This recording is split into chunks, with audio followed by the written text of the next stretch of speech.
Yo. There we go. There we go. That was so weird. Lots of technical problems.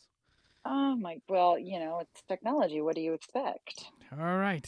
Well, let's just get into it. We're back on track now. So let's Hmm. just get back into it. Welcome back to my summer lair space station oddity. We have been away for a little while, and I think that's also part of the problem, too. It's like, who are you again? Hmm. Uh, so Exactly. my name is Sammy. I host My Summer Lair, a pop culture podcast. And you're not Robin. No. you're like, would you want to be I'll like, be Batgirl. I'll all be right. Batgirl. Yeah, there was a She's Robin not. that She's not. A, there was a Robin she named wasn't a Stephanie psycho. though. Yeah, I didn't know that. Yeah. I should know that. I don't know that. So But no, I'm. Yeah, I could be Batgirl. I'll be Batgirl. That works. That works okay, for me. you know that it's actually Batgirl and Batwoman, which today's International Women's Day, so we should recognize both. But That's generally, true, and I'll be Batwoman then. That's okay, that's better. yeah, Yeah, that's better. the Batwoman is the one that's currently on like TV. She's like the Hmm. one with the red hair. She's gay, all that kind of stuff. Yeah. Batwoman is the Barbara Gordon, like, uh, I guess Batgirl, which is it's kind of silly. Those names are silly, but anyways, welcome. They sound weird. Batgirl. Batwoman. I don't know. It doesn't have the same ring as Batman. Yeah, it doesn't. But we are going to focus on Batman, and we will leave the other Bat incarnations aside because it's a lot easier. So for today's topic, we are just focusing on the live screen, I guess, adaptations of Batman as we kind of battle it out. Because starting from about 1943 with the Batman serial, which Yeah. was Lewis Wilson, up till Hmm. now, Robert Pattinson in 2022. We've had different incarnations of Batman. Batman, Hmm. there you go. See, Batman also plural sounds, Batman. yeah, sounds weird too. So, where would I'm you like to Batman. start? Yeah, well, that's a pretty good voice. Do it again. I'm Batman. I'm Bat. I can do it. I can actually do that like weird deep growl, but I'm still getting over more than 2 weeks later having a laryngitis. So if you'd caught me on any other day, I can fully do like the Bat voice. Well, okay, that's a good place to start then, because we do have various Batmen. From Yes. Michael Keaton, which most people know. Christian Bale had a unique Batman voice. Who was there a Yeah. particular voice that you either liked or disliked? A particular Bat voice? I was okay. I thought that the Bat voice, I thought the Christian Bale Bat voice thing was ridiculous. I know that they, Yeah, it's like a Halls tell me commercial. if I'm, yeah, tell me if I'm crazy remembering this because it's been a minute since I saw the first iteration with Batfleck. But didn't he do something similar? But he actually had like a voice box. Am I remembering this correctly? Yeah. Yeah, okay. So it's like that's their way of trying to like justify the ridiculousness of that voice, and it was ridiculous. I'm like, there's no reason for it, and I get the whole like change up the voice so no one knows who you are, Mm-hmm. but I don't know. I'm like, but I sent it to you this article in Variety, and they were talking about how Michael Keaton, people were just all up in arms because all they knew him was from light comedies before that, and then like this Batman, blah blah blah. I can't believe you cast him. But the thing is like I was a kid. I'm like I never saw any of those articles. I didn't know. I mean, I just was just a kid. Oh hey, there's a Batman movie. My brother works in the theater. I'm gonna go sit and watch it 3 times in a row while he's working. That was my introduction to the world of Batman. And the thing is, so I didn't there was never a time for me to think of Michael Keaton as not the right person for Batman. Mm-hmm. And because of that, when I hear Batman in my head, I hear Michael Keaton every time. I Okay. just because I think of Michael Keaton, but I also he was Beetlejuice. He was these guys, and he plays crazy very well. And I always liked that about his Batman. Actually, I was watching Batman on my plane ride out to California. It was one of the movies that I was going on a whole like old school kick. I watched like Wayne's World and stuff like that. But like, but I was watching it and because it had been a minute since I'd seen that one, and I'd been wanting to for a while, and I forgot just how over the top. It's like it is, but it's not at the same time. It's so dark and so gloomy, which makes the parts that are over the top just so glaring in your face. And I think that's part of the reason why I've always loved Jack Nicholson. He's always been my favorite Joker. He's always been my favorite Joker. I mean, don't get me wrong, absolute respect to Heath Ledger and Mark Hamill. But he is my Joker. And just watching that stark contrast that Tim Burton's really good at doing, that black and white and gray and that slightly just, sepia tinted, just muted color, everything, and intermix it with like insane sparks of color. That's just what I think of. I mean, that's the Bat voice I think of, that's Batman I think of, that's the movie I think of. So but he's always been my Batman. When you talk about the controversy of casting Michael Keaton, I went back and I was curious about who, because this was the film came out in 89, so they obviously filmed it 87, 88, around that era. Yeah. So you obviously had a pick of certain men that they were looking at, and this was the list that they were looking at. How much of these people actually auditioned or were considered seriously, I don't know, but this was the list back in the late 80s. To hear this. Mel Gibson. No. He can do crazy, but I don't think it'd quite work. Kevin Costner. The first Lethal Weapon was out by then. It came out in like 84, right? Yeah, that's what I'm saying. Like he could do crazy, but yeah. So he got the crazy in the darkness a little bit, but Wayne. Yeah, that one's a little bit especially because he had the mullet too for Lethal Weapon. So yes. Can't have a billionaire with a mullet. Kevin Costner. No. That's a good that chin. I can see. That one's not bad, right? I could see him playing both roles. I absolutely could see him doing. He's got this kind of just like the way he talks is just, it's so smooth. I could absolutely see him as Bruce Wayne, but I absolutely could see him as like some batshit crazy Batman. So and good chin, like I said, that's also part of the key. He's got that's true. Yeah, that's true. Yeah, you've got to, it's a domino mask. You got to look good from the, you got to have the good mouth instead of the good eyes. You're right. Charlie Sheen, that's way over the top. No, I could see him doing a spoof, but not that. Tom Selleck with the mustache? He wouldn't have had the mustache, but they would have shaved off the mustache for that. But seriously, I'm like, here's the problem though. Tom Selleck looks like my dad. My dad looks like Tom Selleck. So that's all I can think of when I think of Tom Selleck. So no, I cannot. I mean, my dad is a little crazy, but I can't see him as Batman. That's 0-2 for Tom Selleck because he was supposed to be Indiana Jones as well. He was. So I could actually see that though. Like I could see him in the fedora, but the Harrison Ford was obviously the better choice. Harrison Ford was also considered. Remember how big he was back. Well, I mean, he's still big now, but he was huge. That's true. He was also considered, but I don't like his chin. So, I kind of would. How would you have felt if you were going on chins here? Then how would you have felt with Jay Leno? I mean, he's nothing but chin. That's true, but that's a bit too much chin, though. You know what I mean? You need like for the issues I have with some of the Ben Affleck stuff. He at least has a good chin.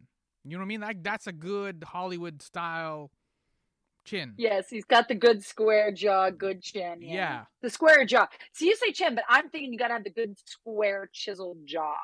You got to make the face that's a better way to put it. Yeah. And then the last one is Dennis Quaid, which isn't that bad either. It's not great, but it's not that bad. I could see that. Well, he played Doc Holliday in one of the two Wyatt Earp movies, and he was a good Doc Holliday. God, I remember this movie from when I was a kid. I loved this movie, and I think they met on this movie, but I loved Inner Space. And he was like a flyboy.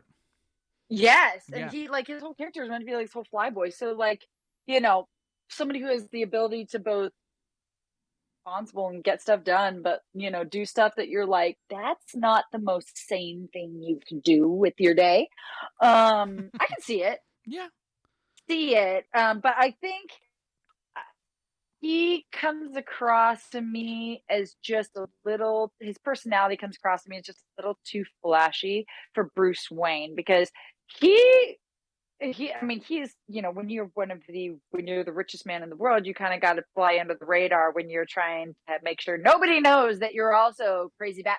Mm-hmm. So I just can't see him being able to play Bruce Wayne without him drawing attention to Bruce Wayne, if that makes sense. Yeah, it does. Yeah, I think he would have been a better, especially that era, the late '80s. I think Dennis Quaid would have been a better Green Lantern.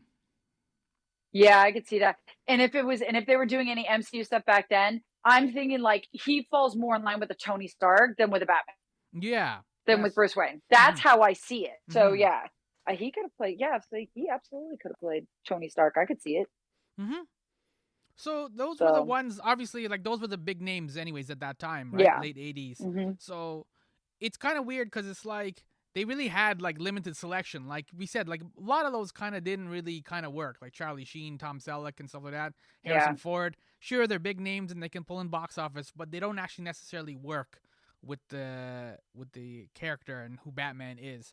So Michael Keaton Hmm. kind of won by default. But as you said, though, Warner Brothers was inundated with like petitions and letters of complaint, and a lot of the issues really were about not just the casting, but the concern was that it was going to be like a goofy Batman. Nobody wanted the Batman 66 again, right? We'd been through that before, Yeah. and so nobody wanted that. Everyone wanted the dark Batman. I'm wondering when they first cast him, because if I remember correctly, Beetlejuice came out. It actually came out It did, before Batman did. correct. So, but he would have been cast obviously before Beetlejuice came out. I'm curious what people's thoughts were on him being Batman, having not seen the movie yet, but after having seen Beetlejuice and seeing that he could play, again, my go-to phrase for the day, batshit crazy. Yeah. Well, it's the I don't know necessarily if Beetlejuice would have swayed things because the other issue too with hiring Michael Keaton was the creator of Batman, Bob Kane, also didn't like the casting. We're kind of used to like now this kind of politically correct thing of like when somebody gets cast in a Marvel movie or in any other comic book adaptation, that person is generally Mm-hmm. the creator is generally happy because they're getting the check, they're getting some publicity, right? So they're like, yeah, Ryan Reynolds is perfect for this Green Lantern movie or whatever it may be. You know what I Oh mean? They don't God. really kind of like question or like kind of engage the fans on those type of debates. But Bob Yeah. Kane, when Michael Keaton was cast, he was like he hated it and he would go to conventions and he would crap all over Michael Keaton. And so Warner Brothers had to kind of like spring into action. And I think that was really one of the first times where like the a studio had to do like a full court press to kind of like work Mm-hmm. conventions to get the creator on board to kind of like calm fans down and like, yo, this will be good. I, We made a good choice. I'm surprised they didn't recast him then. I mean, in today's world, like if the creator, I mean, well, no, even in today's world, if they've done the casting, they wouldn't have recast him even if, because, well, I mean, actually, when you think about it, there has been quite a few, especially early on in the MCU, there's been quite a few people that have been cast in roles, and people are like, what, why, what, Terrence why, Howard. why, yes. Well, but Terrence Howard ended up being recast. But I mean, that was like, you have to remember when they did Guardians of the Galaxy, what everybody knew Chris Pratt from was not Community, Parks and Rec. Mm-hmm. And he was he was schlubby in that. Like people were like, really, really him? You cast him as Star Lord? Mm-hmm. So I mean, and then everybody was like, oh, okay, he is goof wise, he's obviously complete, but he actually got shaped to look like Star Lord, and so but so I guess saying that they should have. I'm surprised they didn't recast. Is kind of a. I'm gonna take that back because there are still today. There are times people are like, really, really, that's who you cast in that role. Yeah. So And I think it's like it's one of those things too where like people think it's a new phenomenon too. Like I think casting any superhero movie moving forward, any new Doctor Who, any new James Bond, we're waiting to find out who the new James Bond is.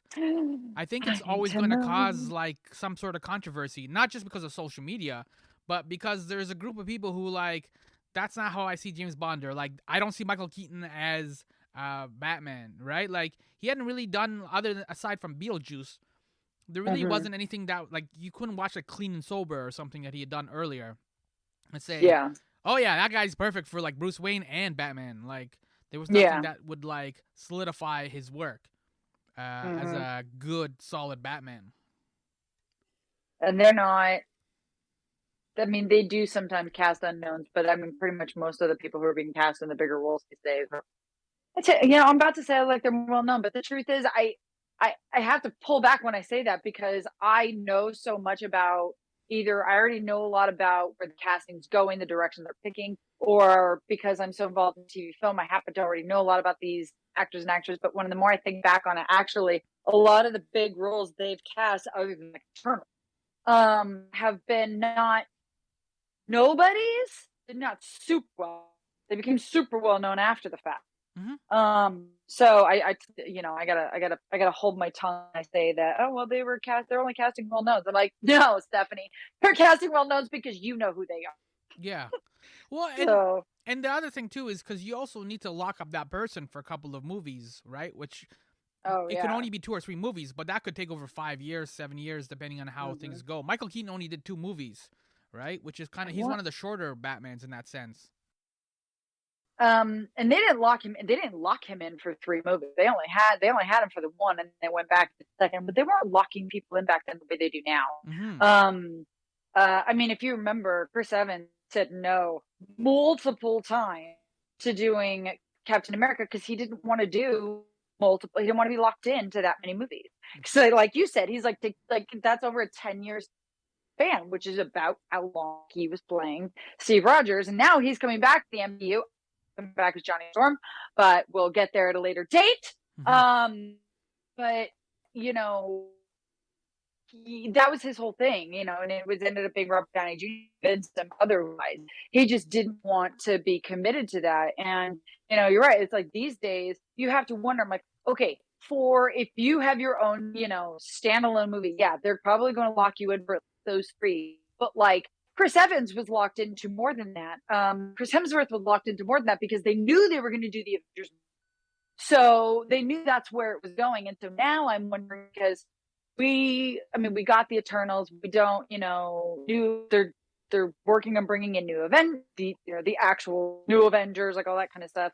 But I'm wondering now because some of these characters, some of these movies that we're seeing aren't necessarily people who are tied to the Avengers.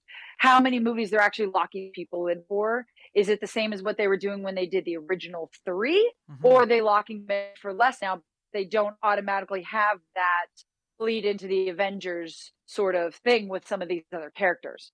Which is the interesting thing with the new Batman, Robert Pattinson, the Twilight dude, because I don't know yet if he's going to start appearing in other, like if he would do a cameo in Peacemaker or other things like that. You know what I mean? Because right now, DC has 2 movies coming out this year.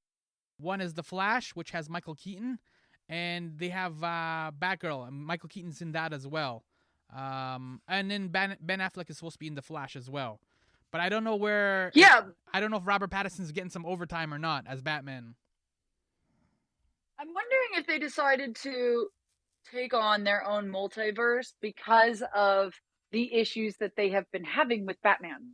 Because there's so many people that still want Batfleck to have his own standalone movie. And, especially after, Zack Snyder's redo of the Justice League, and I kind of would like. I mean, when he showed the whole dystopian ending, I'm like, I want to see that movie. I want to see that movie. So, but I don't know. I don't. That's something that we're gonna get. Like you're saying, are they creating this multiverse with in the Flash and all that kind of stuff? I mean, we already know the Flash has his own multiverse outside of this because he actually showed up on a TV show. Mm-hmm. But are we going to get, because we're getting this multiverse, does that mean that we might have, Pattinson going one way with Batfleck going the other, but they're both happening at the same time? There's what's going on with the MCU is obviously a lot more linear, although we'll see what happens after Doctor Strange comes out. But I wonder if they are kind of just going, you know what, we keep trying to follow the Marvel model. It is not working. So, you know what? who cares if we have 5 different Batmans going on at once? Let's just roll with it and see what happens. I'd be fascinated. I'd watch that. You don't think that's confusing for the audiences? Like for the non-nerds? No, no, because honestly, at this point, it has already happened. It's already happening. So, and I'm not saying that they're all standalone Batman coming out, but if we've got, if, if Batfleck should, if they do another Justice League and they keep Batfleck for that one, and then Robert Pattinson Batman gets pulled into something else, I don't see why they can't. Because they realize that trying to just create this like group of people that you associate only them with these roles didn't work. It's why they hired Pat. So I'm interested to see what they choose to do and the direction they choose to go that. Ben Affleck is the one who's played the longest. He's been in more movies. Out of the Batman that we've had. 4 or 5 now. Batman versus Superman, Dawn of Justice, The Suicide Squad. He did a couple of minutes in there. Justice League. And then again, Zack Snyder's Justice League. Yeah. So. Although I think it's weird that they consider those two completely different. I mean, they basically are 2 completely different movies. But I like how they consider them 2 different movies within the same. Like it's not just a redo of that movie, but like a totally separate movie. Like they filmed 2. You get what I'm saying? One is a hard taco, one is a soft taco, but they're both tacos. But they're both still tacos. Yeah. Oh, now I want a taco. Okay. So we covered The Voice. What about who wore it best? Is there a particular Batman outfit? No, I want you to answer this first. Do you have a particular outfit that you think was the best bat suit? Well, yeah. So I have a toss-up, actually. One is the outfit from Michael Keaton in the second Batman Returns. In the second one, because he had a little bit of the yellow logo, yellow oval on the chest, and the yellow belt. It was more gold belt, I guess. So there was like a little bit of color to him. And then the other one was I think it was the last Ben Affleck Batman. He had the black symbol on the kind of a gray, whitish kind of gray shirt. And it was kind of like a rugged Batman. That's kind of like more like the comic book kind of Batman. Yeah, that's like kind of more like the comic book Batman that I like. Those are the 2 that I like. I thought those were the 2 best. I really like with the same as what you're saying about Michael Keaton. I really like the black with the yellow and that kind of stuff. I'm trying to remember which iteration of it was it, which of Nolan Ryan's. But also, you know what? It's funny. Okay, so I'm gonna have to. This is where I'm on street cred, and I fully accept that, and will have to embrace it. Like the adult that I am. Go for it. I was obsessed, and it came out as for Batman Forever. Val Kilmer's Batman. I will take ownership of that. I'll own up to it. I probably saw it 6, 8, 10 times. No, I think I saw it more than 10 times a year. I don't know why I was so obsessed. Oh, yeah, I do. I remember I ended up having a really big crush on Chris O'Donnell because of that movie. But I just I think one of the things I liked about that movie, and I've talked about this, in my quest to justify my deep love for Batman Forever, is that it just felt like, this is what I said to a friend the other day. I was like, you know what? Watching that movie, I mean, forget Val Kilmer, forget Nicole Kidman, like Chris O'Donnell, forget that side for a second. Tommy Lee Jones and Jim Carrey looked like they were having so much fun. And I think that's also one of the reasons that it still has a special spot in my heart, because they reminded me a lot more of Jack Nicholson, because he was the same. Mm-hmm. It was a totally different vibe, totally different movie vibe. But Jack Nicholson took that role and had a blast doing it. And it's Jack Nicholson, you know. Mm-hmm. I'm like, he could have phoned that in and still turned out a good performance. But he clear he was having fun doing it. And when and you know, regardless of whatever your feeling is about the movie, and you know, and just the, you know, the Technicolor dreamboat that is, you know, Batman Forever and Batman and Robin, um, at least in Batman Forever, it really did, like, they were just having so much fun, those two. And they're just lunatics, just absolute lunatics.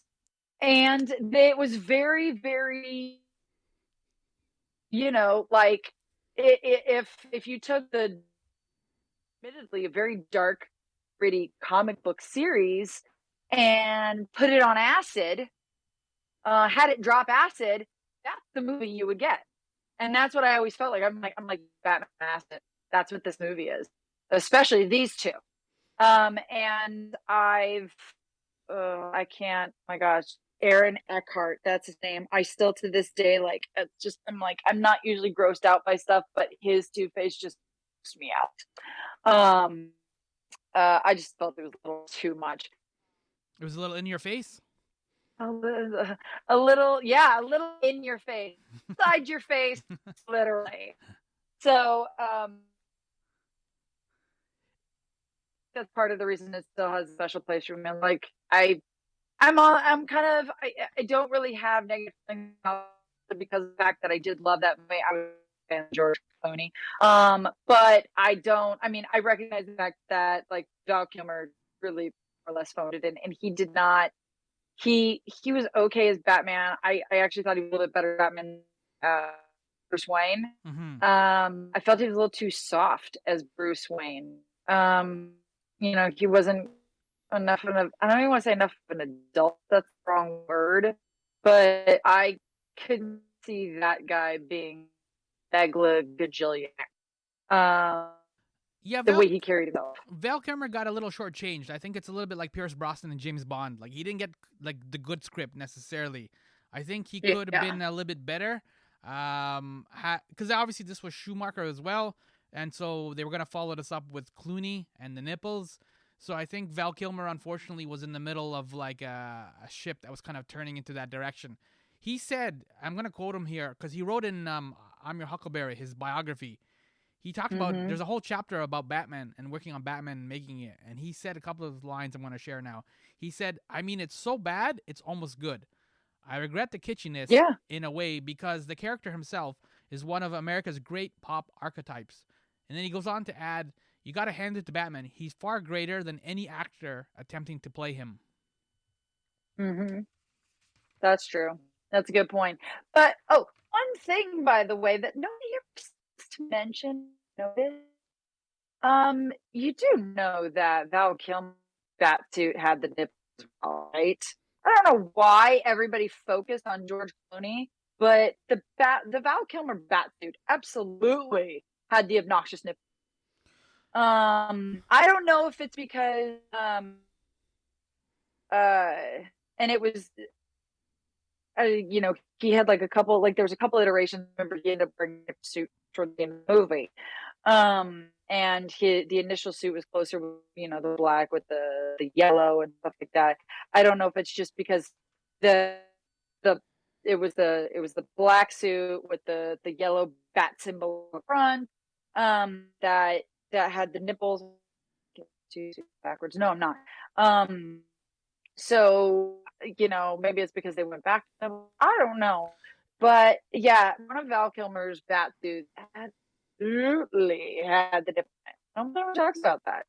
I wonder why. Because what is about George Clooney and his nipples that everybody just fixates on? It is George Clooney. I think everybody will fixate on George Clooney's nipples because it's George Clooney. Well, there could be. That's one theory. But the other theory, I think, is that Batman Forever was kind of in the middle. It was transitioning out of the darker Tim Burton type movies, and then by the time you got to the George Clooney, it had gone full kitsch again, back to like Batman 66 almost, right? Yeah. Whereas Batman Forever did have moments where it was like it's trying to be like a real Batman movie, and then there's like really cheesy moments with like Nicole Kidman and all the other stuff that kind of happens. So it was all over that one was all over the place, and I think there's just too much kind of going on for people to just kind of focus on quote unquote the nipples. By the time you get to George Clooney, it's so bad that the nipples become the bat symbol of how bad it is. It's the shorthand now, right? So as soon as you say bat nipples, that's the bat logo, that's the bat symbol of how bad that movie is. You know what's funny about that one is that, again, villains are the best. Uma Thurman and Arnold Schwarzenegger. Arnold Schwarzenegger was just Everybody so chill. bad. He was glorious. But at the same time, it's like I think that's part of the problem is that the Schumacher film, again, is Batman on acid. And so you're trying to merge these worlds of dark, gritty, Tim Burton-esque man with, like I said, Technicolor acid trip villains. Because the villains are the ones who are really the big, colorful, obnoxious, whatever in both movies. Other than the Batmobile did have like a neon undercarriage. It's been a minute. I think I've seen Batman and Robin maybe twice ever, so I could be remembering that wrong. But and it didn't work. Trying to merge those two together. You either needed to go full Technicolor on both sides or go back to what it was, which you got the Ryan films, which was pretty on all sides. So I mean, that was such a sharp one. I mean, and it's funny because you're right. You get the Tim Burton movies, which are dark, gritty, but have that kind of grotesqueness you get from comic book with their but it's not overt, it's not just obnoxious and like the biggest thing in the movie is the villain, and they're crazy, colorful, whatever, which you do have in Schumacher, trying to bridge that gap of the Burt type of storytelling from the Batman and Bruce side with his obsession with all things neon. And then a complete 180 back to, a much darker, grittier across the board, completely set in realism for the first time. The Nolan Ryan, and I keep saying Nolan. I keep saying Nolan Ryan, who was a baseball player. I think I've said that like before. I just realized I've said 5 times now. But anyways, you know who I'm talking about. Yeah. Going back to his movie, and I think that's actually probably, they're not my favorite. They're good movies. I never, ever, ever disparage those movies. But I don't necessarily, none of them are my favorite because they're just too dark and too gritty and too realistic. And honestly, as much as I think that his performance was everything everybody said it was, absolutely deserved the Oscar win for it, Heath Ledger died because the Joker, when he played the Joker, it got so much in his head that he was medicating himself to remove himself from that mental state, and he overdosed. And I can't unsee that when I watch that. All I see is not only a character that is completely unraveled, but an actor unraveling. And so it's hard to watch for that reason. So, I really like Batfleck. I thought he was a good balance both. I thought those ones actually did feel a little bit like what mainstream comic book movies should be. So I think that's kind of, I'll never been high on the list for that reason. They're just too real. So then for you then, is Batman the Mask or then is Bruce Wayne the Mask? Because I felt that was what Nolan was playing around with. The idea of masks and like who we are and our character reveals ourselves. He was going a little bit deeper than he needed to. Like, dude, it's a Batman movie. Just do the Batmobile, throw in the Joker, add some criminals, do the spotlight, let's go home. Like, there's no need for like this whole like themes. Like, you know what I mean? Just throw in the utility belt, we're all good. But for you, Is Batman the mask or is Bruce Wayne the mask? Which one's the mask? Bruce Wayne is the mask. Right. I think that he became Batman the day his parents died. Yeah. Just a little shorter. Yeah, but I also in that regard, I actually better where Tony Stark, like especially in the second when he was sitting before for congressional hearing, he said it is not a weapon, not something I could turn over to the government. I am Iron Man. Me and Iron Man are one. We are one thing. So he was neither the Iron Man or Tony. Neither of them were the mask. The other, he was just like, oh, it is all of it is. And it, I find that if they were to take any of that kind of approach, where Bruce Wayne's character comes to terms with being Batman, and he's like, "They're the same. They're one and the same." But I don't know if he could do that without unmasking himself the way Tony Stark did. And said like, we are the same person. We are one. I am I. I don't think he really truly deterred as being Batman if he couldn't actually say to the world at large, "I'm Batman. I'm Batman." I think the subtle difference between Tony Stark and like Robert Downey Jr.'s Tony Stark and I guess the Nolan Batman's Christian Bale mainly is that I assume that in Tony Stark's head he refers to himself as Tony, like when he does something wrong or loses his keys or something. Tony, why did you do that? But I assume that in Christian Bale's, especially in Christian Bale's case, he refers to himself in his own head as Batman. I don't think he thinks of himself as Bruce Wayne. I don't think he does. I agree with you. Not in the third movie, which is interesting because the implication was that he retired from being Batman, and I never believed in that. I thought that was absolute shit. I watched that and I was like, I don't believe this ending at all. You're right. At all. There's no way he goes off into the sun that was fire. There's no way. At least not forever. I never actually we could spend an entire hour bitching about that. So many levels of that movie off.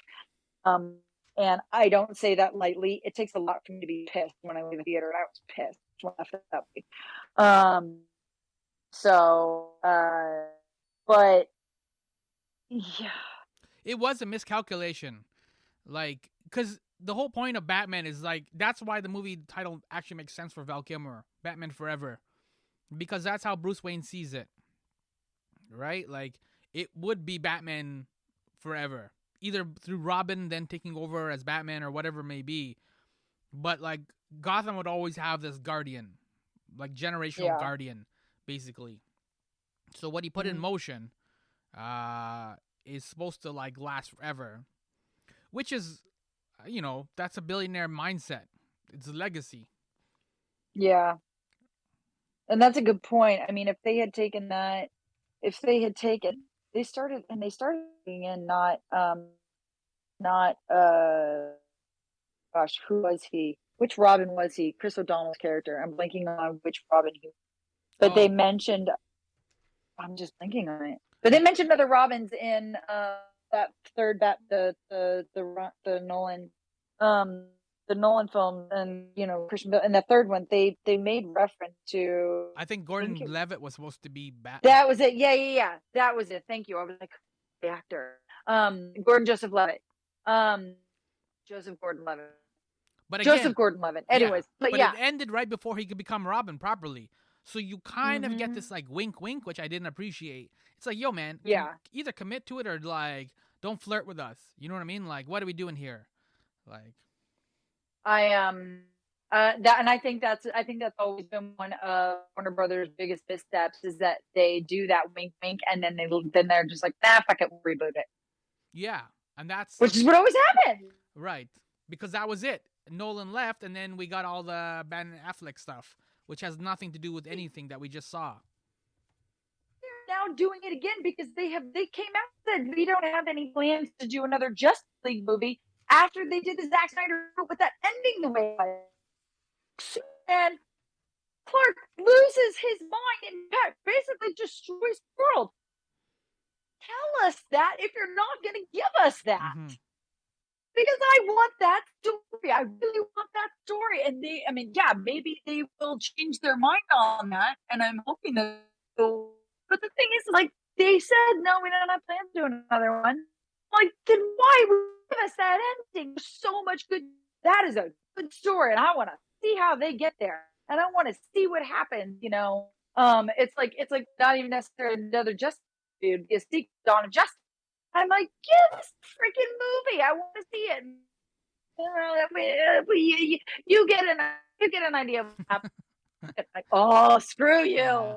Well, this is the thing too with Batman. This is the frustrating thing. Not just that with Warner Brothers, but potentially, as you said, if your premise was that the audience would not get confused, and if you follow that logic, then it's potential for Warner Brothers to diversify the Batman portfolio and to do like a black and white Batman movie, something like Logan or Sin City or something like that, one of those stylish kind of black and whites.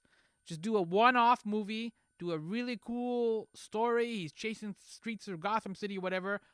One and done. That's it. You move on to something else. Yeah. You could potentially do that, and the comics do that really well in terms of diversifying the Batman portfolio. Superman obviously is hard, and it's like, you kind of have to just do an over-the-top Superman movie every single time. Wonder Woman, same thing. You couldn't necessarily get away with doing a really cool Wonder Woman black and white movie or something like that. You need to see the colors and the tiara and all that stuff, right? But Batman, you could kind of like do these one-off movies like every couple of years. Just crank one out. It has nothing to do with anything. It's not connected to anything. Just tell a really solid, get a young independent filmmaker, shoot it all handheld kind of thing. Get in and get out. It's funny you actually mentioned again, because I was so funny that movie is basically a reboot and not at the same time. Logan? It's both. Yeah, because it's a reboot and it's an ending.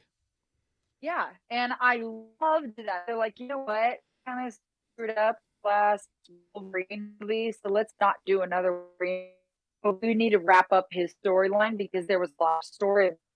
And they went in and they made any other. That movie was amazing in black and white. Mm-hmm. In fact, it was the only version I had no intentions of buying Logan. I'm like, oh shit! I liked it. I'm like, I'm not just buying it. I'm mooning this one. But yeah, I just I like that concept. And that would lend itself well. So you know what? You had Batfleck and you had Henry Cavill as Superman. Wrap those storylines up because I get the impression that they're probably not going to be doing it again. So why don't you wrap up a la Logan? What happens and give us that and wrap up their storylines and then let's back. But don't tease us, don't leave us hanging. Because that's just, you know what, they need a Kevin Feige. They're trying so hard to be. It's like, did you watch West Wing? Did I watch what? West Wing. Yeah. The President Show, yeah. So but you remember when Aaron Sorkin left? Aaron Sorkin left, and they had a writer's room of people trying to sound like Aaron Sorkin in the 5th season. They kind of gave that up for season 6 or 4 and 5, something like that. I'm forgetting now. And it's like, and you could just tell. You're trying too hard to be this thing over here, and you're not that thing anymore. You need to do your own thing, which is what made the final season of West Wing so much better because they stopped trying to be Aaron Sorkin. Mm-hmm. Well, the problem they're having, like, you trying way too hard to be the MCU. Stop trying to be the MCU and do your own thing and recognize the fact that you don't have a Kevin Feige. Mm-hmm. You don't have that singular person. You have a bunch of talking heads trying to put this all together to be a singular Kevin Feige, and it's not going to happen for you. So you know what? Do it differently. Which is my point. I've always brought this up, and we've talked about this before, but I'm like, it's time for them also to start exploring more rated R stuff. Peacemaker was a great hit for them. The Joker, the singular Joker movie, which really wasn't Batman related, but it was still Joker, was R. That did well for them. And I know James Gunn's Suicide Squad got released in the middle of the COVID cinemas and stuff like that, so it got a little bit mashed at the box office. But it still spawned off Peacemaker and potentially another spinoff. So you could say successful in that sense. And I think for Batman, again, it wouldn't work. Like, you don't need to do in rated R Superman. You don't need to do rated R like Spider-Man or rated R like Wonder Woman. But for Batman, Yeah. I think with the violence and the serial killers, and if you really, really, truly want to show Gotham as it is, then I think you need to forget about the Happy Meals and forget about PG-13. If you want to make it PG, like as in pretty good, then go hard R. Listen, Chris. Listen to Chris. I feel like one of them might not be. They may have all been PG-13. Yeah, the like Nolan ones were a little bit on the line in terms of the violence and some of the darkness. True. The Heath Ledger one especially. But yeah, they were all like PG-13 or PG, what is it, AA or whatever, adult accompanied. Yeah, we PG-13 is what we have. Yeah. That's what they have between PG and R. Is I find it so funny because every time I think of the king of wow, I was gonna say I can always remember Chris Nolan's name, which clearly I didn't earlier, but I can never Christian Bale. So the Chris, it's so funny because I was like, because we'd all seen American, like, yeah, he can absolutely play, a crazy rich boy. Yeah, oh yeah, we know, he's got this. We can give him those reins because we've seen him do it, and everybody's a little bit afraid of Christian Bale now. Yeah. So you have fun with Batman. You're gonna do a good job. Go forth, son, and do well. But I remember that was not a being like, oh yeah. That's Batman. That's Batman. That's Batman if he became a villain. So it's like we've now shown you Batman as the villain. Let's now show you what it's like the guy. And that's how we ended up with him as Batman. Yeah. So it's a good choice. I'm very, very, very. I was so not happy when they cast Robert Pattinson. I'm like, are you kidding me? Don't get me wrong. I think he's a phenomenal actor. I've seen a lot of his stuff, outside of Twilight movie, but I've seen a lot of his stuff outside, and I think that, and with Kristen Stewart, I think both got really shortchanged in their act because of those movies. But I still couldn't really. He's so tiny. He always looks so tiny to me. Like, how are you Batman? You're not, yeah, I guess maybe that was kind of the same argument they made about Michael Keaton. Michael Keaton was, a fairly lean guy. I didn't have like this big imposing, Christian Bale's lean too, but he just feels tall and just, He's a little thick shouldered too. Yeah. And so, but I was just like, I don't know, Robert, no, not no. No. He's a Hufflepuff. That was his big movie debut. He was the Hufflepuff that got killed. He was the first one to ever get killed, when Voldemort came back. No, he's not bad. Then I saw the first trailer and I was like, maybe.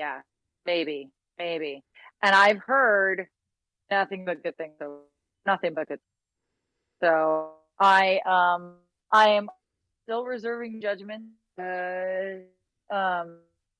So because a lot of people because when it first came out, a lot of people were saying a lot of good things about the third Christian Bale Batman movie, and I'm still angry about it. Yeah. No. I will be angry on my deathbed. There's not always wisdom in crowds. Yeah. Which brings us full circle, because you and I when we first started talking, we talked about how like there was a group of people, a large, loud group of people that detested Michael Keaton being cast as Batman, and now he's going to be in 2 movies this year. As I said, The Flash and Batgirl. And it's funny because now it's gone completely full circle. People are excited to see him and like to have him back. And even if they're still going crazy, but for good reason. Yeah, right? Like, and it's kind of like, it's a lot of work when you get cast in these characters, either as Doctor Who or Batman or James Bond or whatever. You have to do so much work, uphill work, just to get the audience on your side. But once you do, then it's like, it's kind of crazy because Michael Keaton has now become the glue in the Spider-Man Marvel movies and in these Batman movies. Yeah. And you never would have seen that coming in like 89 when he did Batman. Like, you're going to be the glue. By the time 2022 rolls around, you're going to be the glue in 2 major franchise. Well, it's funny too because when you were saying an uphill battle, where I actually going to go with that was when you get cast, it's such an uphill battle to the stigma of being that person.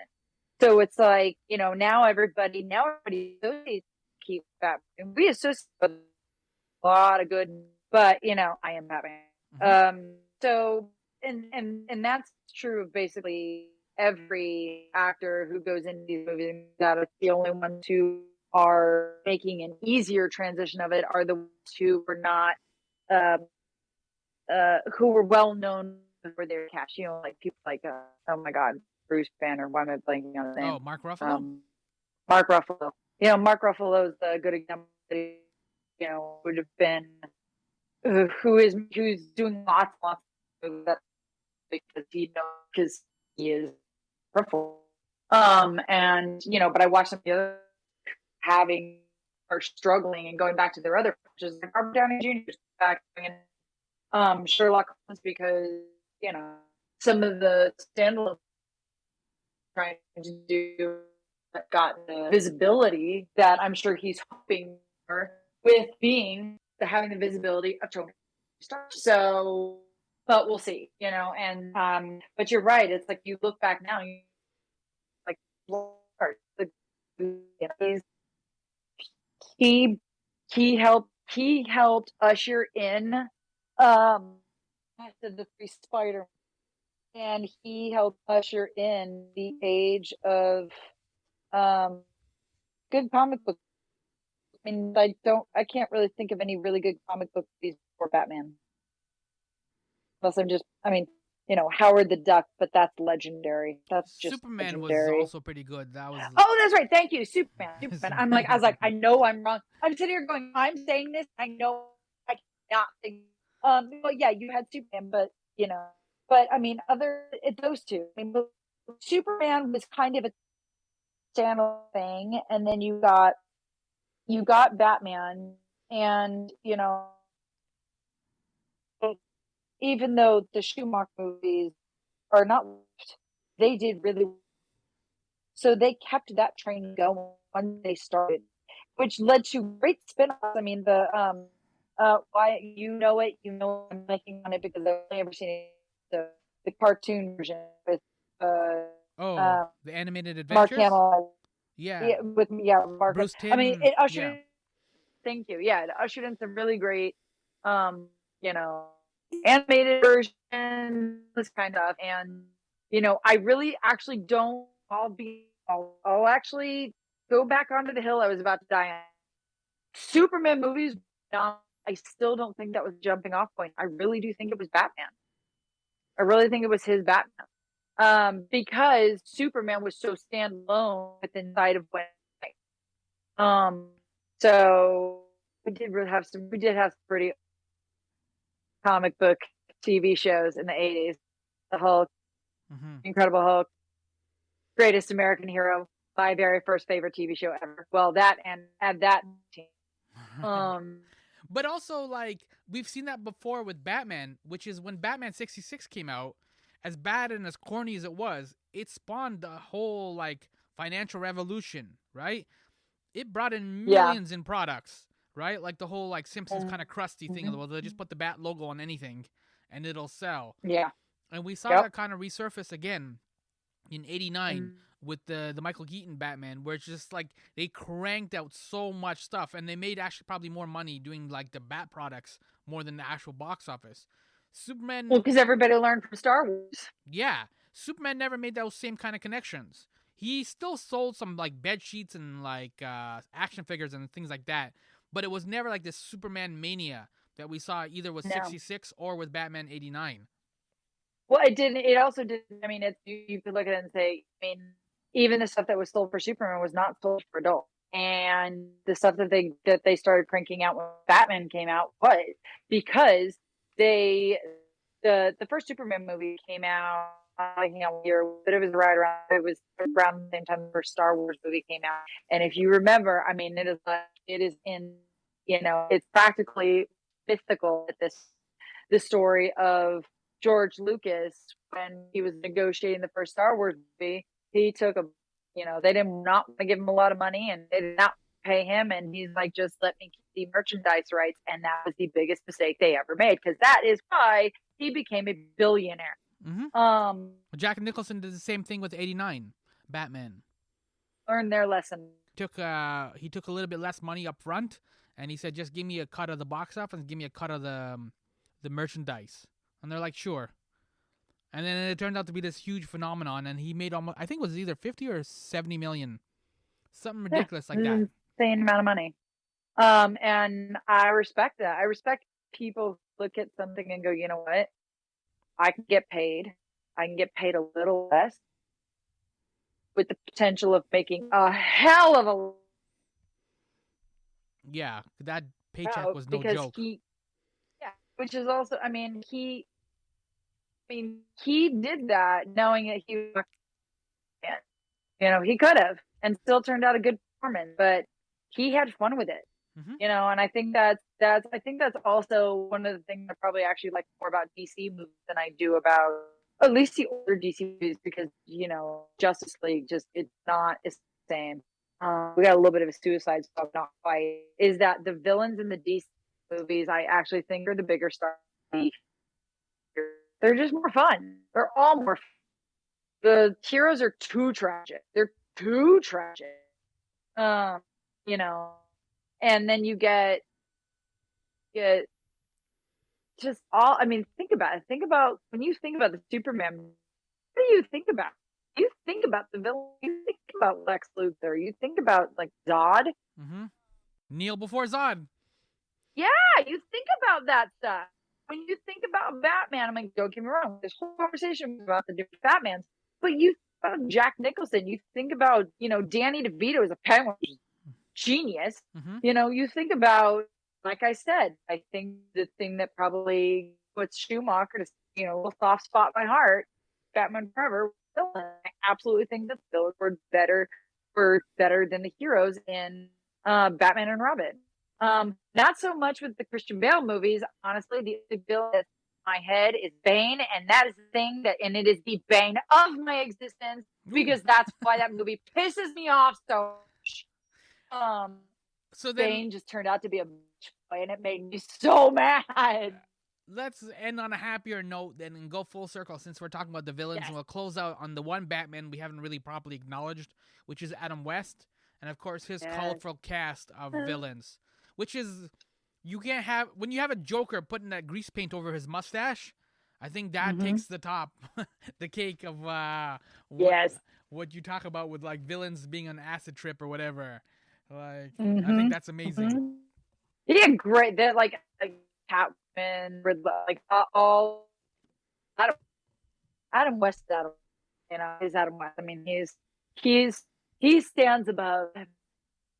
He is penultimate Batman, but that's because everybody puts their own little iteration on it. But you can see a little bit of that, a little bit here, a little bit there of Adam West Batman in every Batman iteration that you see. Because Adam West, I loved his Batman. It was so much fun. Again, like I didn't watch it live. Obviously, I wasn't around in '66, but it was just one of those things where you just watch as a kid, and it's one of the first introductions you get to Batman. Right? And I'm always curious now, like, because the way that kids are growing up now, they meet these superheroes, whether it's Spider-Man or Batman or Superman or Wonder Woman, whoever it may be. They meet them through like Lego movies or Fortnite or books, or they see something in the library. I'm always curious what the on-ramps are for kids. When we were growing up, we had very few on-ramps, right? So, I'm like 8 years old, 10 years old, whatever, and you're in front of the TV, and then you see Batman, you're like, I don't know what's happening here, but there's like crime fighting, there's a cool car, and there's like Eartha Kitt is like in that little slinky outfit, and you're like, yo, I'm all in for this. I don't know what's happening here. And so we had very few on-ramps, introductions to these things. Now everything's all over the place, so I'm always curious how people come to know who these characters are based on the on-ramps that they have. It's a totally different shift. Yeah, I am. But also, interesting. You start kids today and their perception of all this stuff, because they have so many avenues to choose from, so many on ramps. It made me think of, actually, this was in a fanfic that I read. It was a Captain America fanfic, and you know how like in the Captain America Winter Soldier, at the beginning when he meets Sam, and Sam's like, "You need to listen to this album," and he writes this book. Mm-hmm. There was a scene I was reading one of these fanfics where Steve Rogers bitching because he said all these people throw these things at me and like, "Oh my god, you have to see it's amazing, you're loving them." Like, I don't have the connection, but it's all connected through nostalgia. It's all connected through nostalgia, and I have none of it. So to me, it's you know, watch it. He was so tired of people telling him that, oh, you're gonna think this is the greatest. You got to watch the Star Wars movies. It's the greatest thing you're ever gonna see. You got to listen to praise this, because the further we get away from something from our childhood, the more nostalgic about it, and the more love we actually have for it because of that. Like you're saying, like people are not fans of Michael Keaton in the beginning, and now it's like everybody loves Batman. Mm-hmm. And the Schumacher movies are not great, but there's people like me, you get some distance and you're like, I love it for and we kind of have a that because it's so funny, had so much time to just build on those rose glasses, and just bitching about the fact he's like, I don't have it because I was not around any. And I think it's interesting because you kids today, and I'm curious, we look back at Batman, like so many people are excited about Michael Batman showing up in Flash, and you got to wonder, kids who are into the younger kids who were not around for that at all, 2000 fan of the Batman, not the same.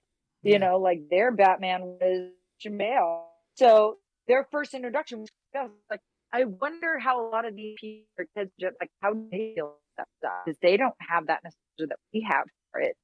So do they? Their Michael Keaton Batman is our Adam West. Yeah, exactly. And we love Adam West, but I'm like, my first Batman was Michael Keaton, Mm-hmm. and that's probably why I think he's my favorite. Loved Adam West, loved him so much because Adam West, and his show was so fun. But there was the disconnect from not being there. Mm-hmm. So my first, I liked Batman, liked Adam West, I love him now, nostalgia. But my bat is Michael Keaton. So I'm curious. You know what? I should ask him next 19. I should ask him what he thinks of Michael Keaton. You could ask any young person these days, who's your Spider-Man, who is your Batman, who's your James Bond, who's your Doctor Who. Tell me how old you are without telling me how old you are. Basically, yeah. So we'll see how that goes. But thank you for hanging out as we kind of got into all things Batman. And we are gonna wrap up. I'm Sammy. I'm host of My Summer Lair, a pop culture podcast. You can get it at mysummerlair.com. And I am California Girl, at least for another 15 hours. Stephanie, early. There you go. See you all on the East Coast next week. So we covered quite a bit, but there's always room for more. Thank you. There is. Talk next week. Peace out, everyone.